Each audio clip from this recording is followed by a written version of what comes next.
네, 안녕하세요. 더블업 시작하겠습니다. 빈센트와 편다송입니다. 네, 시장부터 빠르게 보겠습니다. 코스피는 0.6% 상승해서 지금 7,860선 지나고 있습니다.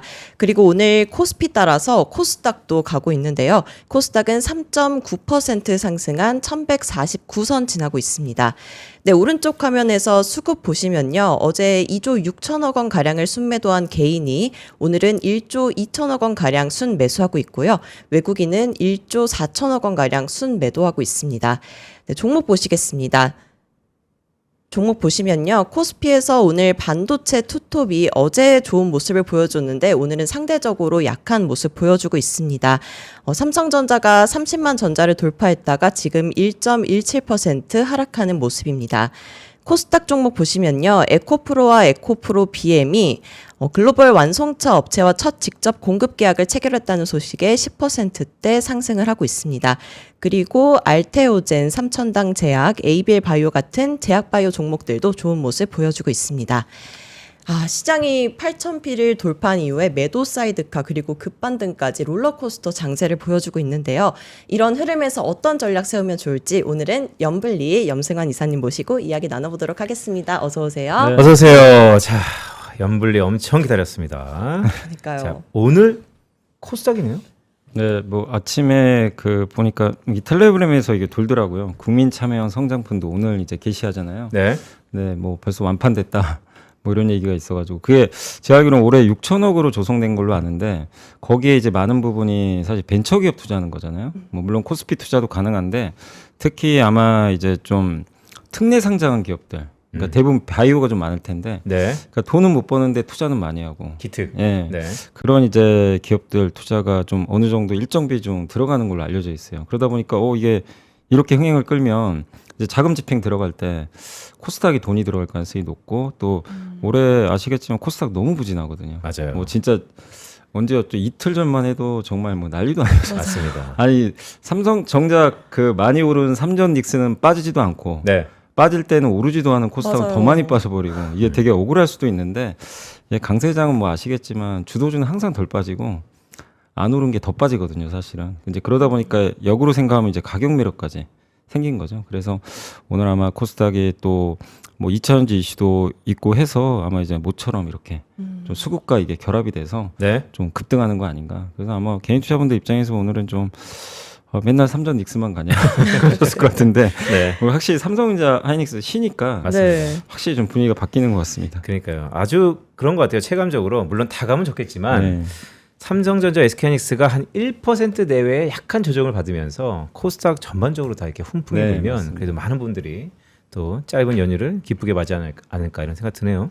네, 오늘 코스닥 흐름 좋은데 그럼 앞으로는 코스닥 흐름 어떻게 될 거라고 생각하시나요? 근데 이제 코스닥은 지금 워낙 많이 빠진 상황에서 이제 수급 이슈로 가는데 사실 코스닥이 이제 구조적으로 가려면 사실 전 두 가지로 보거든요. 일단 첫 번째는 무조건 바이오입니다. 바이오에 뭔가 모멘텀이 생겨야 되거든요. 바이오가 드디어 예, 달리는 근데 건가요? 오늘 뭐 특별한 이슈가 있어서 가는 건 아니잖아요. 네. 그러니까 이제 예전에 뭐 알테오젠이나 ABL 바이오 이런 기업들이 정말 엄청난 랠리를 이끌면서 그 성과들이 있었잖아요. 그러면서 가면은 이제 코스닥이 좀 오래 갈 수가 있는데 네. 단지 그냥 수급 들어와서 올라가고 낙폭가대로 오르는 거는 일단 생명력이 좀 짧아요. 그래서 아직은 저는 코스닥은 좀 시간은 필요하다.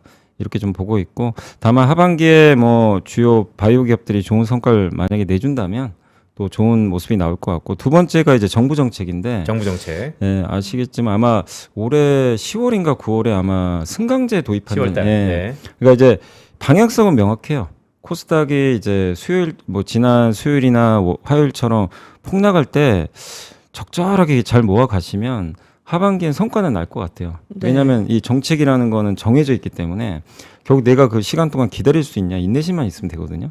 그러면 어느 시점에서는 그 활성화 대책 또 바이오 기업들이 부활하는 모습을 보이면은 네. 하반기 어느 시점에서는 코스피를 또 역전할 수도 있는 거죠. 예, 근데 지금 당장은 아니에요. 지금 당장 뭐 오늘 뭐 삼성 하이닉스나 이런 이 대표주들이 좀 빠지면서 숨통이 좀 튀는 건 맞지만 아직 이들의 주도력이 끝난 건 아니거든요. 그래서 시속 게임으로 보면 여전히 삼성 하이닉스 또 현대차 이거 중심으로 한 주도주가 잠깐 눌리는 가운데 오늘 정책 펀드 이슈로 이렇게 올라가는 거기 때문에 약간의 그 이 순환매 차원에서 오늘은 좀 보시면 좋을 것 같고 네. 본격적인 랠리는 저는 어쨌든 좀 여름 좀 지나야 되지 않을까 이렇게 생각은 일단 하고 있습니다. 오늘의 리바운드 좋다. 다만 본격적인 랠리는 좀 더위시키고자. 네, 네. 그리고 수급 질문도 드리고 싶은데요. 어제는 외국인이 조금 매도량이 적긴 했지만 오늘 다시 순매도를 하고 있어요. 이 외국인의 속내는 어떻게 분석을 하면 좋을까요? 그러니까 이제 뭐 그런 내용도 있더라고요. 외국인들이 이제 사실 이제 펀드 보면 비중이 너무 크면 줄이잖아요. 네. 리밸런싱 한다고 그러는데 개인 투자분들은 뭐 그냥 100% 삼성전자에 투자하셔도 뭐 누가 뭐라 그러겠습니까? 근데 네. 이제 펀드는 그럴 수가 없잖아요. 그러다 보니까 우리나라에서 삼성전자, 하이닉스 유독 두 개만 팔거든요. 네. 딱 조사해 보시면 둘 외에는 잘 안 팔아요. 그 얘기는 이들의 시총 비중이 너무 올라가고 지금 거의 절반 정도 되는 걸로 알거든요. 시총 비중이. 그러니까 이제 과도하게 높았던 걸 뭐 펀드 매니저들도 뭐 JP 뭐 얼마 전에 노무라가 뭐 삼성전자 59만 원 쓰고 그거 안 받겠습니까? 다 받겠죠. 그러니까요. 근데 어쩔 수 없죠. 규정이 그런 걸 어떻게 하겠습니까? 일단 리밸런싱을 해야 되는 것 같고 또 한 가지가 그런 것 같아요. 지금 청소년 아이들이 갑자기 인사를 하네. 네. 그러니까요. 네. 나중에 원래 좀- 딱 보니까 학생들한테 인기 엄청 좋으세요. 그런 아, 것 그런가요? 같아요. 예, 네. 감사합니다. 친근해서 그런가 봐. 네. 그리고 또 한 가지가 이제 뭐 외국인도 그렇고 우리 개인 투자분들 아마 그러실 거예요. 주식 오래 하신 분들은 지금 삼성전자, 하이닉스 좋은 건 안다. 근데 피크아웃 아니냐. 아하. 이게 도대체 믿을 수 있나? 내년에 뭐 400조 본대는데 사실 근데 사이클로 보면 지금 PBR이 너무 높잖아요. PR은 낮고. 그러면 옛날 우리 생각하면 지금 무조건 팔아야 되거든요. 네. 과거 학습 효과 생각하면 항상 이제 우리가 고퍼에 사서 저퍼에 팔아라. 네. 그게 딱 맞거든요. 지금 PBR이 제가 알기로는 5배 가까이 간 걸로 알고 있고 네. 그다음 PER은 이제 선행 기준이지만 한 6배밖에 안 되잖아요. 그러면은 이익 기반으로는 너무 싼데 이제 이 어떤 자본 비율로 보면은 또 너무 비싸니까 사이클이니까. 이건 사이클 네. 산업으로 우리가 인정을 하면 사실 맞아요. 팔아야 되는 게 엄밀히 따지면 파는 게 맞는데 지금 또 시장에서는 애널리스트에게 보고서를 보면 이제는 PER로 봐야 된다. 바꾸자. 왜냐면 뭐 장기 공급 계약도 맺고 있고 하니까 그러니까 외국인 투자들도 아마 제 생각엔 일부분은 좀 관성에 젖어서 네. 네. 야 이거 너무 저퍼니까 저퍼에 파는 거 아니야? 이런 생각. 대만도 팔더라고요. 실제 대만 증시도 많이 파는데 네. 그 오해가 풀려야 될 것 같아요. 일단은. 그러니까 그 오해를 결국 실적을 통해서나 장기 공급 계약을 통해서나 이런 것들을 뭐 2분기나 3분기 실적에서 보여준다면 외국인들 시각이 또 그때는 또 바뀌겠죠. 근데 아직은 되게 혼란스러운 것 같아요. 네. 그걸 믿는 외국인도 있겠지만 여전히 난 못 믿겠다. 그래서 좀 팔자. 팔고 다른 거 사자. 약간 이런 쪽도 있는 것 같아요. 그래서 외국인들 매도가 저는 그 두 가지 이유 때문에 좀 지금 계속해서 나오는 거 아닌가. 근데 이런 경우라면 저는 너무 걱정할 필요는 없다. 결국 저는 외국인도 오해를 풀 거라고 생각하는 사람이기 때문에 네. 결국에 네. PER을 좀 믿게 되지 않겠냐. 근데 그렇게 되면 PER 10배 가는 거고 그렇죠. 10배 가면 제가 계산해 보니까 삼성전자가 41만 원 나오고 네. SK하이닉스가 280만 원 나오더라고요. 그래서 오해가 언제 풀릴지는 저는 모르지만 저도 이제 공부를 해보니까 이번엔 PER로 보는 게 맞지 않나 하는 생각은 좀 들긴 합니다. 그러니까 너무 좋은 말씀이에요. 그러니까 지금이 완전히 분수령이고 네. 과거 클라우드 서버 전쟁 때 지금도 그렇게 과연 혹시나 했는데 네. 여전히 역시나였거든요. 근데 이번에는 과연 달라질까? 네. 달라진다고 베팅하는 사람이 있고 여전히 아니다. 네. 여전히 사이클이다라고 보시는 이게 분들이 투자하신 분들은 이거를 어떻게 하시면 좋냐면 사실은 둘 다 의견이 맞을 수도 있어요. 뭐 근데 언젠간 하나는 틀리겠죠. 있고. 네. 네. 근데 이제 그래서 우리가 공부를 하는 건데 어떻게 100%다 맞추겠어요? 그래서 나는 PER 쪽에 내가 좀 뭐 공감을 한다면 지금 위험을 짊어지고 투자하신 게 맞아요. 그게 실패하더라도. 근데 아니다. 역시 반도체는 사이클 아니냐. 내년에 무슨 뭐 400조가 말이 되냐. 그게. 네. 그렇게 생각하신다면 또 빅테크가 영원히 투자하겠냐. 또 금리도 높은데 여기에 동의하시면 그쪽으로 따라가셔야 돼요. 본인 네. 생각이 그러면은 지금 삼성전자 하이닉스를 줄이고 다른 쪽으로 리밸런싱을 하셔야죠. 그러니까 그거에 대한 정답은 없어요. 근데 저는 개인적으로는 PER로 지금 바뀌고 있는 초입 국면으로 보니까 네. 네. 저는 여전히 뭐 흔들리면 좀 삼성 하이닉스는 좀 네. 사야 된다 이런 쪽에 그러니까 이번에 네. 삼성의 그 아직까지 뭐 잠정 합의인데 이번에 임금 협상 성과급 등등 합의를 보니까 200조 원, 200조 원 이런 얘기 하잖아요. 네. 그래서 야 이건 회사가 가이드라인을 주니까 실제 보수적으로 봤을 거 아니에요. 더 볼 수도 있겠다는 개인적인 생각 좀 드는데 네. 이번 노사 잠정 합의는 어떻게 보셨어요? 일단은 이게 뭐 또 주주분들은 소송 건다는 얘기도 좀 있는데. 아, 그래요? 예. 왜냐하면 어쨌든 주주분들이 그렇죠. 예, 영업이익. 왜냐하면 이제 어쨌든 영업이익에서 이게 빠지게 되다 보니까 네. 그래서 사실 이제 저는 그래도 좀 최악은 면했다고 좀 생각을 하는 게 뭐냐면 이걸 현금으로 줬으면 이건 문제가 심각합니다. 이거는 파업을 안 해도 엄청난 악재가 될 수밖에 없어요. 왜냐하면 영업이익에서 이제 영업이익은 이제 회사가 실제로 번 돈이죠. 요 중에 이제 세금제하고 남은 뭐 그런 부분들의 일부를 네. 어쨌든 주주환원을 해주는 거잖아요. 네. 근데 영업이익을 저렇게 이제 직원들이 성과급으로 가져가 버리면 주주가 받아갈 몫은 당연히 줄어들고 이거는 당연히 세금에도 영향을 줍니다. 국가 경제에도 문제가 생겨요. 법인세가 줄 수밖에 없잖아요. 그래서 그러니까 그 직원들은 좋을 수 있지만 다른 쪽에 어떤 혜택이 가냐 이거죠. 그래서 제가 이재명 대통령 그 국무회의 하는 것도 영상을 봤거든요. 네. 그런 얘기를 하시더라고요. 그래서 저도 거기에 공감을 좀 하고 있고 그래서 영업이익의 N%는 아닌 것 같아요. 뭐 전 세계 어디도 그런 적은 없는 것 같고 근데 대부분 국가 빅테크도 그렇고 TSMC도 제가 알기로는 자사주를 주는 걸로 알고 있어요. 네. 네. 보통은. 그래서 이번에 어쨌든 그 뭐 이익에 좀 비례해서 주긴 하겠지만 어쨌든 자사주를 주는 거는 저는 좀 현명한 선택 같다. 그래서 아마 자사주가 이거 합치면 한 6억 정도 아마 받는 걸로 아는데 근데 그것도 세우니까 아마 세금 떼고 주는 걸로 알고 있어요. 그럼 이제 받는 건 더 줄어들 수도 있겠죠. 근데 그리고 또 완충 장치를 준 게 3분의 1은 즉시 팔아도 되는데 네. 3분의 1은 1년 후에 락업이군요. 나머지는 또 2년 후에 그러면 당장 만약에 이걸 준다고 해도 40조 원 정도면은 지금 삼성전자 시총이 한 3% 되거든요. 네. 그러면 만약에 지금 즉시 받는다고 가정하면 3분의 1만 파니까 1%밖에 안 돼요. 네. 만약에 다 판다고 쳐도. 그래서 사실은 이 주가에 미친 영향은 좀 상당히 제한적일 수밖에 없다. 오늘의 변동 예, 1%. 예. 네. 그래서 저는 이번에 어쨌든 어제 좀 주가 올라간 것도 아마 네. 자사주로 이걸 주는 거는 일단은 좀 시장에선 그래도 긍정적으로 받아들이는 것 같고 직원들도 어쨌든 이제 주식과 한 몸이 될 수밖에 없어요. 네. 이제 주가가 올라가야 좋거든요. 내 재산이 걸렸기 때문에. 그래서 그런 면에선 좀 좋은 점도 있는 것 같습니다. 그럼 반도체 관련해서 이 부분은 어떻게 보세요? 미국의 대중국 반도체 장비 수출 완화 이야기는 악재가 될 수도 있는 이야기일까요? 아니면 그렇게 신경을 안 써도 되는 이야기일까요? 그렇게 되면 큰일 나는 거죠. 아, 큰일 납니다. 그거는 진짜 지난주 금요일 날 기억하실지 모르지만 태양광주들이 박살이 났어요. 네. 네. 이유가 뭐죠? 그냥 갑자기 루머가 돈 거죠. 네. 그러니까 미국이 중국 태양광 관세 풀어줄 거다, 완화시킬 거다. 이 루머가 돈 거예요. 근데 사실은 어디도 확인할 수가 없는 건데 사실 지금 지나놓고 보면 아무것도 아니었잖아요. 네. 전혀 그런 게 없는데 오늘 다시 회복하더라고요. 네. 그 얘기는 뭐냐면 미중 간의 뭐 관계가 좋아진 건 상관이 없어요. 근데 이 정책적으로 규제를 완화한다거나 장비 수출을 완화해 주거나 아니면은 태양광 관세를 철폐해 주거나 네. 이거는 지금 우리나라 코스피가 올라가는 이유 중에 하나가 저 김도원 연구원님들 보고서에 쓰셨지만 안보자산이잖아요. 우리나라 네. 갖고 있는 게. 그 안보자산이라는 거의 핵심은 중국 대신 우리 거 쓰겠다는 거거든요. 비싸도. 그잖아요. 근데 우리가 그냥 무역하면 중국 거 쓰는 게 맞죠. 중국이 싸고 가성비 좋은데 어떤 CEO가 중국 걸 마다하겠어요. 사실 그냥 냉정하게 평가를 하면. 근데 트럼프는 그걸 안보 논리로 적용하니까 중국산 태양광 안 쓰고 OCI 거 쓰겠다는 거 아니에요? 그래서 이제 레벨업 한 건데 네. 그걸 돌리겠다고 하면 어떻게 되겠어요? 밸류가 빠져버리죠. 네. 그럼 주가 폭 나가는 거예요. 그거는 그러니까 그렇게 결정되면 태양광 주식 팔아야죠, 당연히. 그다음 반도체도 타격을 받아요.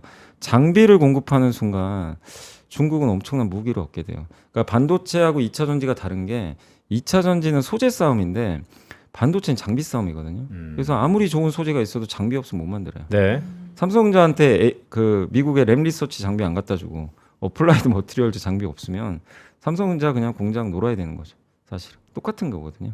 그래서 장비가 너무 중요해요. 네. 그래서 이거를 규제를 혹시 풀어준다면 상당히 이제 우리나라 반도체한테는 좀 장기적으로 영향을 줄 수밖에 없다 이렇게 좀 생각하고 네, 있습니다. 그럴 가능성이 낮지 않을까요? 저는 거의 없는 것 그쵸, 같습니다. 거의 없다고. 그럴 리가 네. 없죠. 그걸 주는 순간 이제 너네 반도체 해라 약간 이런 느낌인데 네. 그러니까요. 저는 그거는 뭐 없을 거라고 생각하고 있습니다.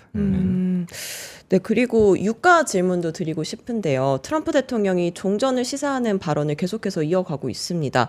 만약에 예상대로 전쟁이 끝난다면 유가 방향은 어떻게 흘러가게 될까요, 앞으로? 유가가 일시적으로 급락은 할 텐데 올해 하반기까지 막 우리 그 전쟁 전에 그 WTI 서부 텍사스산 중진류가 $65였거든요. 거기 가기는 어려울 것 같아요. 왜냐하면 이게 지금 거기 기반 시설들이 파괴돼가지고 네. 이거 복구하는데 시간이 좀 많이 걸리는 것 같더라고. 그래서 아마 빠지면 저는 지금 오늘 이제 $100 좀 안 되니까 네. $80 초반까지는 빠질 것 같아요. 음. 뭐 거기까지는 빠지다가 거기서 장기간 유지하고 이게 좀 정상화되면 운송이나 이런 게 근데 내년에는 상당히 많이 빠지지 않을까. 네. 왜냐하면 아랍에미리트가 저기 오펙을 탈퇴했기 때문에 네. 이제 이 기반 시설만 잘 복구가 되면 본격적으로 증산할 가능성이 높거든요. 그렇기 때문에 결국 이제 우리가 속도는 뭐 어쩔 수 없지만 중요한 건 방향을 봐야 되니까 방향 본다면 저는 국제유가는 만약에 전쟁을 끝내준다면 어쨌든 이제 오를 일은 없는 거죠.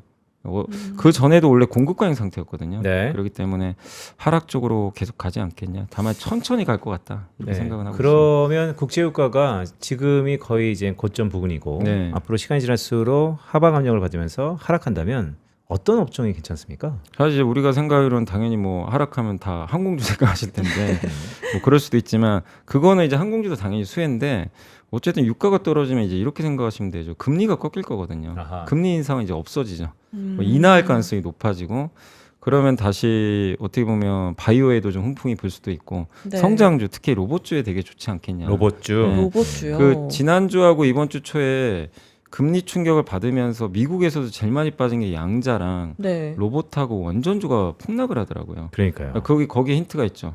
이게 반대로 뒤집어지면 이제 이들은 수혜를 보는. 예, 부활을 네. 하는 거죠. 그래서 성장주인데 돈 못 버는 기업들 여기가 일단은 좀 또 항공주랑 더불어서 좀 급등하지 않겠냐. 현대차.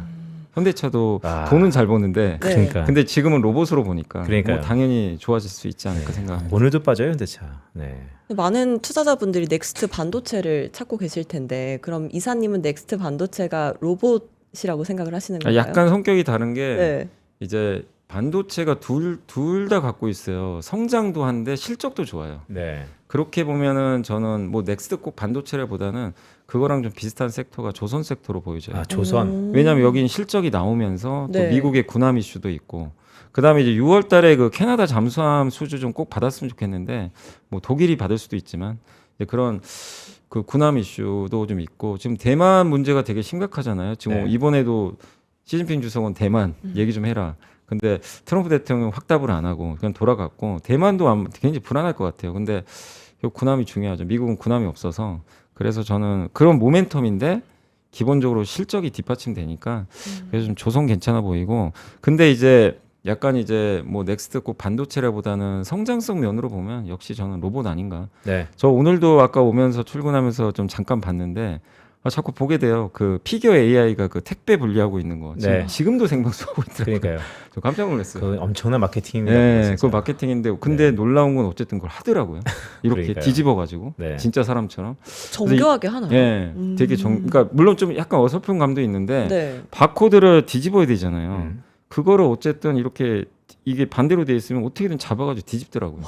그게 너무 놀라운데 네. 그걸 연속해서 지금 며칠째 하고 있잖아요. 맞습니다. 그래서 이게 중요한 건 뭐냐면 이제 로봇은 우리가 그냥 이제 재밌게 쳐다보는 대상이 아니라 네. 진짜 쓸모 있는 대상이 되고 있다. 되게 그러니까. 이게 무서운 지금 상황이 펼쳐지고 있는 거죠. 맞습니다. 피지컬 AI는 점점 이제 정교해지는데 그 영상도 결국에는 그거 어떻게 멈춰? 그러면 우리끼리는 야 그거 전기 나가야 멈춰. 아, 그만큼 맞아요. 전력이 되게 중요하잖아요. 네. 최근에 전력 기기는 어떻습니까? 전력기기도 좋은데 이제 주가는 좀 지지부진하죠. 지지부진하지만 왜냐면 너무 올라서 그래서 제가 아까 이제 조선도 말씀드렸지만 사실 지금 전 세계 2대 병목이 전력하고 여기잖아요. 반도체잖아요. 네. 근데 이제 전력 기기 자체가 이제 워낙 많이 올라서 사실은 투자하시기가 좀 쉽진 않아요. 신규로.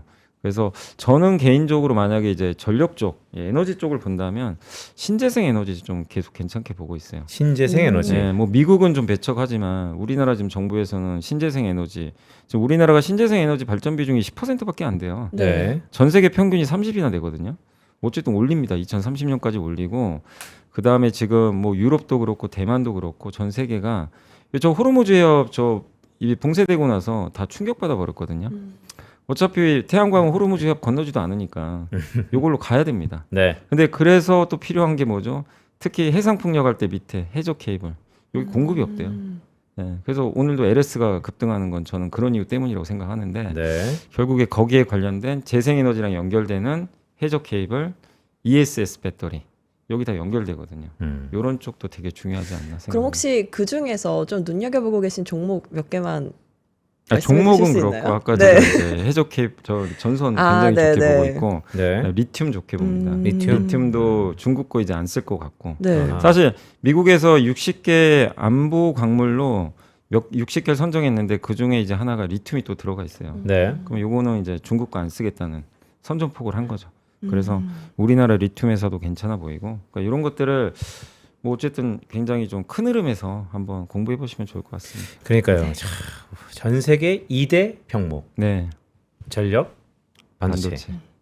그걸 이런- 우리가 쥐고 있다는 게 참 놀라운 일입니다. 천운입니다. 천운이에요. 네, 그러니까요. 자, 연불리 오랜만에 나오셨는데요. 오늘 그래도 이번 주가 다사다난했습니다. 8,000피 찍먹 이후에 크게 조정받다가 추세가 꺾인다라는 의견들이 참 많습니다. 네. 왜냐하면 매크로는 항상 뇌관으로 안 좋았었는데 그런 게 다시 불거진 것이죠. 그래도 한 주를 마감하는 금요일에 딱 되니까 글쎄 악재는 좀 지나간 듯한 흐름이 있는데 그럼 다음에 우리가 봐야 될 이벤트 간단히 있다면 뭐가 있을까요? 근데 앞으로도 이런 변동성 많이 나올 거예요. 왜냐면 많이 오른 데다가 ETF가 변동성 엄청 키웁니다. 그래서 빠질 때 더 빠져요. 그래서 저는 이런 급락장이 올 때마다 정말 우리가 제일 두려워할 거는 반도체 투자 줄고 전력 공급 병목 해소되고 이러면 이건 안 좋아져요. 네. 그런 상황이 아닌 상황에서 뭐 매크로나 다른 이벤트로 폭락하면 그거는 무조건 용기를 내셔야 돼요. 그래서 그거를 계속 활용하시면 좋겠고 단 지금 8,000피를 당장 넘기는 어려워요. 아직 뭐 금리도 높고 전쟁 안 끝났고 하기 때문에 네. 그래서 당분간 좀 위는 막혀 있고 아래도 좀 막힌 상황에서 왔다 갔다 할 텐데 한 번씩 출렁일 때마다 좋은 기업들 모아 가시면 또 저는 8,000 넘어서 좋은 성과를 내실 수 있지 않을까 생각을 하고 있습니다. 좋네요. 다음에 오셨을 때는 8,000비 시대에 모시겠도록 네. 하겠습니다. 네. 네. 네, 오늘 염승환 이사님과 함께했습니다. 고맙습니다. 고맙습니다. 오늘 이번 주 마지막 거래일인데 네. 이렇게 좋은 분위기로 마무리를 해서 너무 다행이네요. 네, 오늘 뭡니까 어깨? 오늘 제가 좀 이렇게 멋을 부려. 아 추워서? 네, 약간 아 어깨가 추워서. 쌀쌀하지? 네, 네. 알겠습니다. 나는 뭔가 했어.